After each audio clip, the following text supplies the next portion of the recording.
Raptors show with Will Liu and Blake Murphy. As always, weekdays from 2 to 4 p.m. Eastern. You can catch it on the Fan 590 if you want to listen or watch on Sportsnet 360.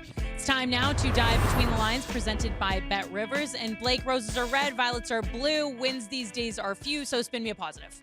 The play of Grady Dick would probably be the biggest positive here. For sure. The other positive being it probably can't get much worse than this. Yes. Losing by 23 to a team that only has 11 wins on the season. In seriousness, your starts against lesser opponents or any opponents can't be that bad. It's got to be brighter days, rosier days ahead for the Raptors. So then we'll stick with Grady Dick, whose three-point shooting has been really solid. His point contribution solid these last 5 games in particular. Obviously, Darko's special program working for him because he's really come into his own lately. Yeah, I got to get to an LA Fitness or something like that, I guess, as well. Work on my three-point shooting. No, in seriousness, a lot of what plagued Grady early in the year, we saw in the first few games of the season, the shot wasn't dropping, but he was making other types of plays on offense to use his gravity, to use his basketball IQ to help the team. And then as the shots continued to not drop, the confidence fell. And he went down to the 905, and that's not an ideal environment for a shooting specialist. They didn't have any healthy point guards for the bulk of the time that he was down there. So I was a little skeptical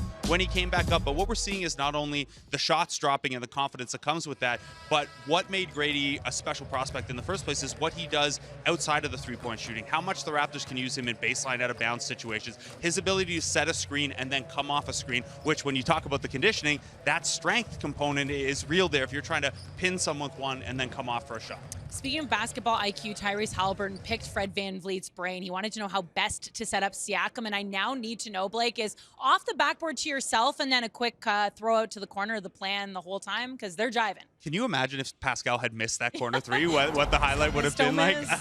Look, the chemistry there is still in its early stages. When they're on the floor together, which has been fewer than 200 minutes so far, the Pacers play pretty well. Pascal's individual scoring efficiency goes through the roof when he's on the floor with Tyrese. Tyrese playing pretty well alongside Pascal too. But something I'm curious about tonight and moving forward is Tyrese Halliburton has only assisted Pascal Siakam 14 times in 9 games. That doesn't sound like enough, and I can understand some of the tactical reasons why you wouldn't want to go to that a ton, but I think we see it a lot more as Tyrese gets back to 100% and these guys figure it out. Yeah, playing time chugs up, and I'm sure that relationship will only continue to grow. Thank you, Blake.